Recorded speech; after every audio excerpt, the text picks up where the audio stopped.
Did you know that BDSM and kink are healthy outlets for aggression, imagination, and attention?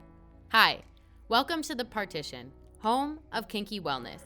My name is Dana Shergill, and I am a sexual wellness instructor that dives deep into all things kinky. I'm here to show why kinky sexual wellness deserves a rightful spot within the wellness conversation. So let's talk about it. Welcome back. This Thursday, we will be doing things a little bit differently. I'll be joining you today, and Katrina will be back with us on Monday.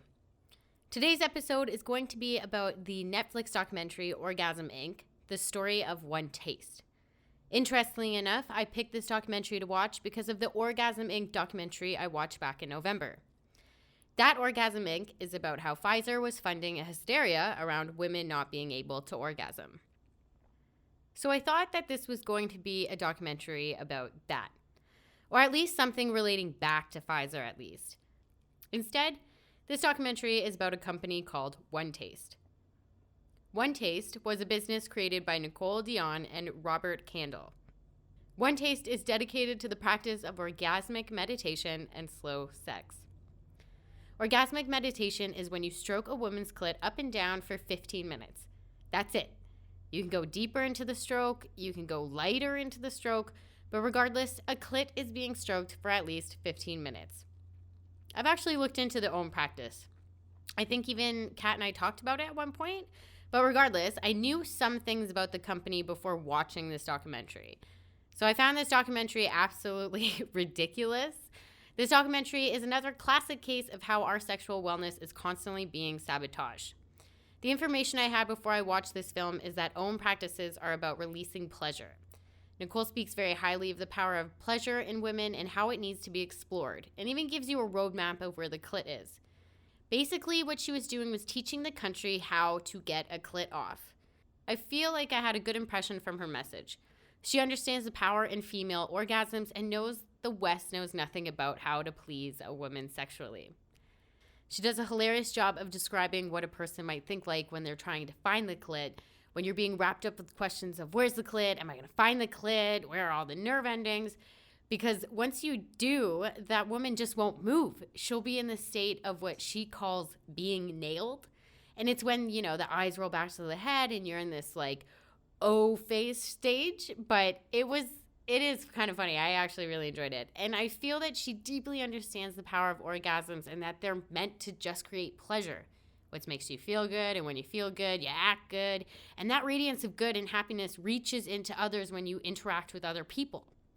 Honestly, if we all had more orgasms, I think the world would just be a better place. But I found that this film was out to paint her as some demonic Satan worshiper. I'm going to go off on a bit of a rant here, but in the movie, there was a part when Nicole invited investors to come watch a demo with her. Now, a demo is when you see this OM practice in action. So someone is stroking her clit. So this was an in-person ritual that she was doing. And I feel that Netflix did its very best to make it look as satanic as physically possible. In the video, from what I saw, there was a snake and someone splashing droplets of water on Nicole, in this white cloth. And overall, I've traveled from Namibia down to South Africa, and I've seen cleansing rituals like this, and there's nothing satanic about it. It's actually quite beautiful. And, if you're afraid of snakes, I can see how this can be unsettling. But what was such a piss off about it is that the music that they used during the filming of the scenes was this scary, dramatic horror sense of the devil worship or something. And it was painting this picture that in no way was the ritual supposed to be objectified to. While that scary music was going on, there was a recording of Nicole's poem, and that's what she spoke of before doing her demo. So I'm actually going to speak the poem to you without all the scary music, and maybe you will have a different sense of what this poem stood for. So here it is. I'm interested in letting my body be used in the transmission of the experiences that have been given to me. There is an experience of beauty that one feels when something is in harmony. This was that kind of beauty. Today I am immersed in it. I feel here that there is something inside me connected to everything. There is an intimacy that I feel with my partner, my bed, the plants. The world becomes one giant network of neurons that in this entity that I call Nicole. What the fuck is so scary scary about that? Like, I'm sorry, but I actually find this quite beautiful. There is an experience of beauty that one feels when something is in harmony. And she said that that was the kind of beauty. Man, if you're scared of this and I don't really know how to help you, seriously, like, watch out when you're watching Netflix. One of the problems with Netflix is that, people think that since they're watching Netflix that it's giving you some unbiased content, but that's just not the reality. Like, the reality is Netflix was partly, I'm going to go off on another rant here, but the reality is Netflix is actually created or partly created by a guy named Mark Randolph. Now, Mark Randolph comes from a really famous family, interestingly enough, and a trivia fact is one of Mark's parental great-granduncles was Sigmund Freud. The Sigmund Freud. Yeah, isn't that kind of crazy? And then the other paternal great uncle Mark had was Edward Burney. But, like, who is he? I've never heard of him, right? Well, Edward Burney is an Australian-American pioneer in the field of public relations and propaganda. Yeah. So weird, right? Like, that can only be a coincidence for sure, right? Anyways, when it comes to documentaries you watch, just make sure you do your own homework and really pay attention to what you're watching. Because this whole demonization of this practice gets worse, in my opinion, throughout the whole film. At certain points, there's cliques of photography going off, and it's these people in these very dark robes, and again, very scary, very demonic. And again, if you just listen to the words that Nicole actually says, she spreads this message of the power of orgasms. And when used with a certain purpose, orgasms can certainly be spiritual, and that is part of her message. And even overall, I felt like the documentary was a bit weird. Like, most of the time, they were just these hints and underlying resentments about money and financial obligations. And it seems that people who were being interviewed were kind of upset with how much money they spent. But at the same time, those people that were being interviewed were even saying that the money was worth being spent because they were getting their money's worth. So it's very confusing. They're saying, like, oh, I spent so much money. But then other people are saying, well, yeah, it was worth it. But the documentary also touches on a relationship of their main sales lady, which is a woman named Rachel. And Rachel's story starts from a place where she was told by a therapist when she was 25 that she was inorgasmic and could not have orgasms. Inorgasmic, told by a therapist at 25. What the fuck? Like, that's what she was told. And over again, there's these stories of women being told to their face by doctors or licensed quote-unquote people taught by the West that they cannot have orgasms. Like, I'm telling you, the West knows absolutely nothing about orgasms, and it's not that the information isn't out there. The information is certainly out there, but it's our responsibility to find it because you're not going to find this type of wisdom through our traditional sexual education system. That's for sure. And another thing that rubbed me the wrong way about this documentary is that they took her background of how her dad was a child molester and how she was a stripper at some point again, and they added this eerie, creepy music. But, all I see is this woman who's honestly telling her authentic self, and, she's telling it to people that want to listen to her and get some form of healing from her. But it shouldn't be used against her. Like, another thing I didn't really like about the film is I feel like they tried to take sound bites and turn them into really controversial talking points. Like, at one point, Nicole says a great line about the female identity within our culture, and that the female identity with our culture is a victim. And if you do not buy into that in any way, then there are only two options with victim, and the other is villain. But she followed that with an extremely controversial line where she says, I got raped and all I got was this victim story. And I'm going to try to put this in perspective with the best words that I can from my point of view, because I was raped at 24, and it was at the end of the night, and I had already gone to sleep and was even sharing a bed with a friend, but she got up in the middle of the night, and that's when someone I didn't know came into the room. But not at any point did I place blame on myself, even though I knew that I had done everything right. I felt safe, or at least I thought I was. But through my healing, I have faced the facts that not all situations are as safe as you may think, and that that won't ever happen to me thinking is bullshit. And I made significant changes because of that. I stopped getting drunk. I stopped sleeping in other people's houses if I didn't know every single person. These are the responsibilities that I took on for myself. And what's crazy, I'm a totally different person now than I was then. Now, I'm only talking from my experiences and not from any other person's, but I didn't choose to take the victimhood route, even though during all this, the Me Too movement was still around and people were giving me that victimhood attitude, like, oh, like, I feel so sorry for you, as if I should feel guilty in some way, but that just wasn't the case. So the theme of women having to be victims resonates with me because at no point did I feel like a victim in what happened to me.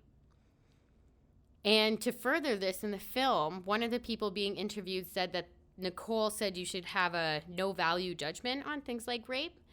Now, a value judgment is a judgment of the rightness or wrongness of something. In general, it's a judgment based upon a particular set of values.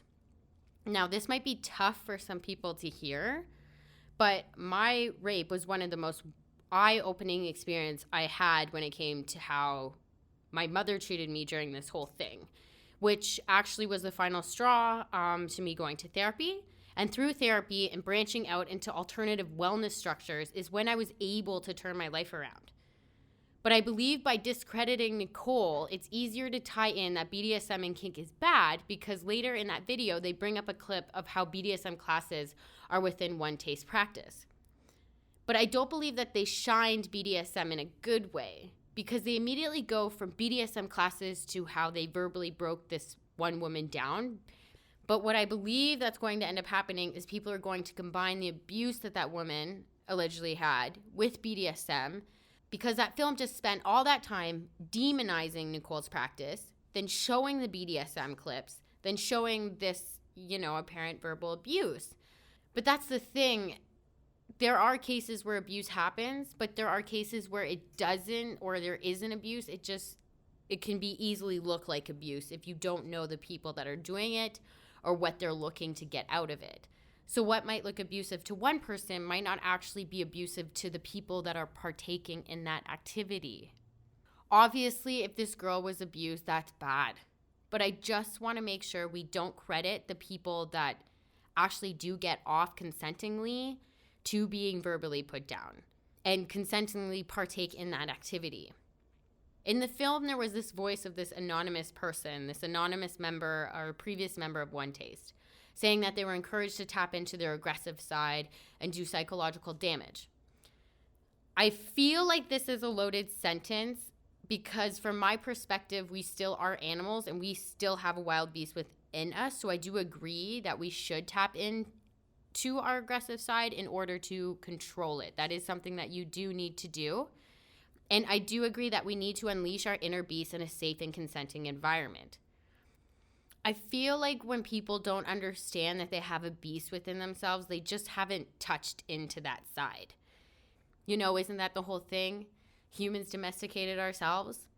Lucky there's still some of us that are still in touch with our quote-unquote beast side because that's what helps us to control our lives. Life involves balance. We can't always be sweet. You will have to face the other side of you one day in order to not let it control you. The idea that you don't have an animalistic inside within you is false. The ending of the documentary ends with the story of a woman who's been abused allegedly within OneTaste. Now, I'm going to look into this for next week, but as of right now, let's leave that on pending and loop back because the ending of the film says that even though the FBI probed into it back in 2018, there has not been any charges. The last line of the movie ends with, if you have a leader who takes it too far, it can be dangerous. And Kat and I have talked about this, about the gray area that happens when you work within sex, and that it is a dangerous space when someone uses it unethically. And that's why you need to be self-aware when someone is using you or is abusing you. But let's not forget that the original message of the OM practice is simply stroking your clit for 15 minutes. All those additional classes were there because Nicole seems to be a businesswoman and wanted to expand on her craft. And what do you think rich people out there do? Rich people just spend their money on sex all the time. That's not new news.